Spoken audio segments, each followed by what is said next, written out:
Sherlock হোমসের কথা তো আমরা সবাই জানি, স্যার আর্থার কোনান ডয়েলের লেখা। কিন্তু ইয়ং শার্লক, তার কথা কি আমরা জানি? তো অ্যামাজন প্রাইম ভিডিও থেকে একটা সিরিজ দেখলাম, নাম হচ্ছে ইয়ং শার্লক। এই সিরিজটার ক্রিয়েটার হচ্ছে গাই রিচি। তা আপনারা সবাই জানেন যে গাই রিচি তিনি রবার্ট ডনি জুনিয়রকে নিয়ে শার্লক হোমস বানিয়েছেন, যেটা আপনি শার্লক হোমস একটা ফ্যান ফিকশন বলতে পারেন নাকি। তিনি শার্লক হোমস নিজের মতো করে সেখানে প্রেজেন্ট করেছিলেন। তো এই সিরিজটার তিনি হচ্ছেন ক্রিয়েটার, এবং এখানে টোটাল 8টা পর্ব রয়েছে। এক একটা পর্বের ডিউরেশন হচ্ছে মোটামুটি 35 থেকে 1 ঘন্টার কাছাকাছি, ঠিক আছে, মানে বড় একটা সিরিজ আর কি। তো এই সিরিজের মধ্যে দুটো বছর তিনি নিজেও ডিরেক্ট করেছেন আর কি। এবারে সিরিজটা কীরকম হলো, তো ইয়ং শার্লক সিরিজটা দেখবার আগে, যেটা আপনারা সবাই জানেন যে আমার এটা বরাবর একটা মানে দিক রয়েছে যে আমি কোনো কিছু দেখবার আগে না সেই জিনিসটার উৎস কোথায় সেটা আমি কিন্তু খুঁজে বের করার চেষ্টা করি। তো আমি খোঁজ করে জানতে পারলাম, যেটা আমি সত্যি জানতাম না, যে অ্যান্ড্রু লেন বলেন রাইটার, যিনি 2010 সাল থেকে ইয়ং শার্লকের একটা বুক সিরিজ তিনি লিখছেন। মোটামুটি এখন অবধি 7-8টা বই তিনি লিখে ফেলেছেন আর কি। তো সেটা আমি দেখলাম যে সেখান থেকে এটা অ্যাডাপ্ট করা হচ্ছে। এবার ব্যাপারটা হচ্ছে এই যে ফ্যান ফিকশন, সে আমি সিরিজ রিভিউ আসার আগে আমি দুটা কথা বলতে চাই। এই যে ফ্যান ফিকশন, গতকালকে আমার দাদার সাথে কথা হচ্ছিলো এই ফ্যান ফিকশন সেটা নিয়ে। তো দাদা বলছিলেন যে তার ব্যক্তিগত ফ্যান ফিকশন জিনিসটা পছন্দ না, কারণ হচ্ছে যে একজন রাইটার তিনি যে ভাবনা নিয়ে লিখছেন, যখন আমি লিখতে আছি তখন সেটা কি তার মতো তো হচ্ছে না।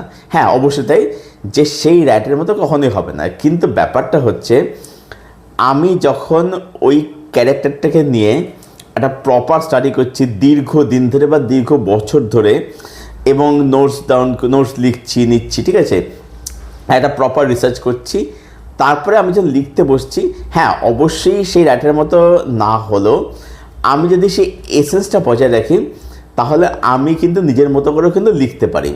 এবার ব্যাপারটা হচ্ছে আমি যখন বিভিন্ন অডিও স্টোরি চ্যানেলগুলোতে এই ফ্যান ফিকশনের গল্পগুলো যখন শুনি আর কি, সেগুলো শুনতে এতটাই প্যাথেটিক লাগে। প্রথম কথা, লেখার মান বা গল্পের মান খুবই প্যাথেটিক সেগুলো, ঠিক আছে। মানে সব কিছুর মধ্যে এখন যেহেতু একটা তন্ত্র মন্ত্র ঢুকে পড়েছে আর কি, যা কিছুর মধ্যে আপনি এখন আমি এরকম কথা শুনেছি যে যেখানে ব্যোমকেশের ফ্যান ফিকশনের মতো তন্ত্রের মধ্যে ঢুকে পড়ছে, মানে এরকম জায়গায় ব্যাপারটা চলে গেছে। এবং আমি সেগুলো শুনতে গিয়ে বুঝতে পেরেছি যারা এগুলো লিখছে তারা এই চরিত্রগুলো সম্পর্কে না কোনো স্টাডি করেছে, না কোনো প্রপার রিসার্চ করেছে, না সেগুলো সময় দিয়েছে, কিচ্ছু করেনি। জাস্ট জানে যে এখন এগুলোই চলছে, সেই জিনিসটা মানে এনক্যাশ করার জন্য তারা ইয়ে করেছে আর কি। কিন্তু মানে মানুষে প্রচুর সেগুলো খাজে আর কি। তো আমার বক্তব্য সেটাই যে ফ্যান ফিকশন মানে কী করে মানে তৈরি করতে হয় বাংলাদেশ, সেটা কিন্তু মানে এই কাজগুলো থেকে শেখা উচিত। তো এখানে আমরা যেটা দেখতে পাচ্ছি, এবার যদি গল্প বিষয়ে ঢুকি, খুব বেশি কিছু বলবো না এখানে, যেটা আমরা দেখতে পাচ্ছি যেটা অ্যাকচুয়ালি শার্লক হোমস যখন কলেজে পড়তো, সে কলেজ লাইফে একটা গল্প দেখাচ্ছে, তার বেড়ে ওঠা, তার তৈরি হওয়া, যে মানে অন্যান্য মানুষ থেকে যার অবজার্ভ পাওয়ারটা অনেক বেশি ছিল, এবং যে কারণে সোসাইটি কোথাও তাকে এক্সপেক্ট করতে পারছে না। মানে যেটা হয় যে ধরুন কী হয়, ধরুন কারোর যদি ট্যালেন্ট বা কারোর যদি কোয়ালিটি অন্য কারোর থেকে বেশি হয়, তখন সোসাইটি তাকে কোথাও গিয়ে নিচে নামানোর চেষ্টা করে। তো এখানে শুধুমাত্র একটি ডিটেকটিভের মানে অরিজিনসটা দেখাচ্ছে তা নয়, তার পাশাপাশি এখানে সেই ডিটেকটিভ সেই মানুষটার আর কি একটা সোশ্যাল অ্যাকসেপ্টেন্সের কথা কিন্তু এখানে বলছে, ঠিক আছে। তো এখানে কিন্তু ওয়াটসন নেই, এখানে রয়েছে হচ্ছে মাইক্রফট, মানে ধরুন ফিলোজফার সিদ্ধু যেটা রয়েছে, তেমনি হোমসের যে মাইক্রফট হোমসের নিজের দাদা আর কি। এবারে এখানে মাইক্রফট দেখা যাচ্ছে সে তৈরি হচ্ছে আর কি। আর কে রয়েছে হচ্ছে লেস্টার রয়েছে, আর রয়েছে জেমস মরিয়ার্টি। তখন কিন্তু প্রফেসর মরিয়ার্টি কিন্তু হয়নি, তখন হচ্ছে জেমস মরিয়ার্টি। এবার এখানে দেখাচ্ছে যে কেসটা আসছে, যে কেসটা ইনভেস্ট করছে সেটা কিন্তু হোমস আর মরিয়ার্টি মিলে ইনভেস্ট করছে।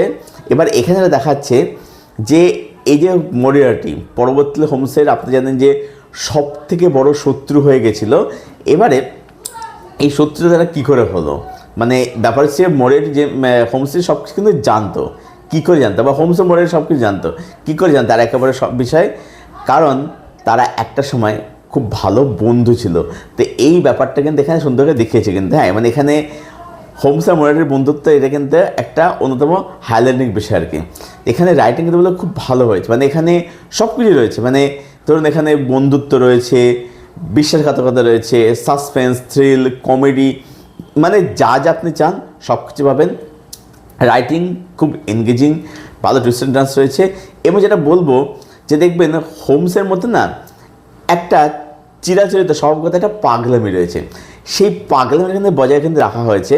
তো আপনি কিন্তু যখন দেখছেন, আপনি জানেন ফ্যান ফিকশন, ঠিক আছে, কিন্তু দেখার সময় কিন্তু মনে হবে না যে এটা একটা ফ্যান ফিকশন লেখা হয়েছে, ঠিক আছে, মানে সেই এসেন্সটাকে গাই রিচি কিন্তু সুন্দর করে বজায় রেখেছেন। দ্বিতীয় হচ্ছে এখানে যারা অভিনয় করছে তারা কিন্তু প্রত্যেকে খুব ভালো অ্যাক্টিং করেছে।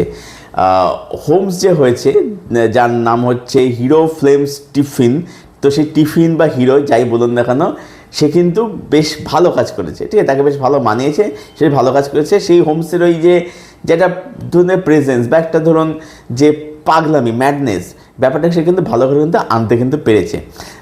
পার্সোনালি আমার এখানে সব ভালো হয়েছে যে ছেলেটি জেমস মরিয়ার্টি করেছে, সে কিন্তু বেশ ভালো কাজ করেছে। মাইক্রোস যিনি করেছেন তিনি কিন্তু ভালো কাজ, পারপাস সবাই কিন্তু ভালো।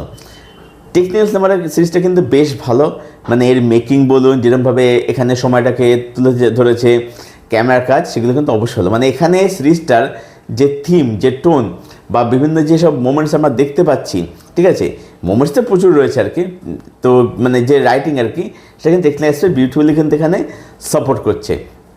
ওভারঅল বলবো যে ইয়ং শার্লক সিরিজটা আমার কিন্তু পার্সোনালি বেশ ভালো লেগেছে, আমি সেটা থ্রুআউট এনজয় করেছি।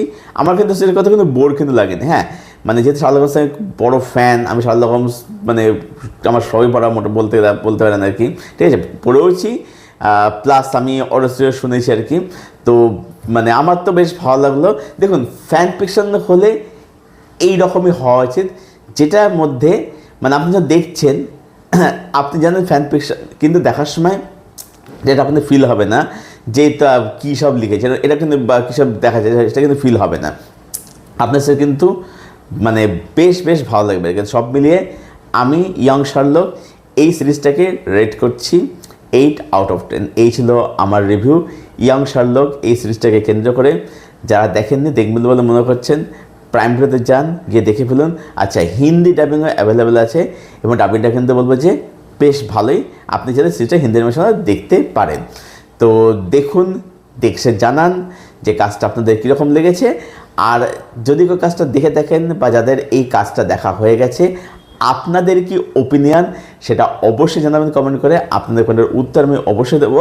আর এই ভিডিওটা ভালো লাগলে ভিডিওটাকে অবশ্যই লাইক করবেন, শেয়ার করবেন, চ্যানেলটাকে অবশ্যই সাবস্ক্রাইব করবেন। চলুন ভিডিও এখানে শেষ করছি, দেখা হচ্ছে আপনাদের সঙ্গে নেক্সট কোনো ভিডিওতে। Till then stay best, till then keep watching good content.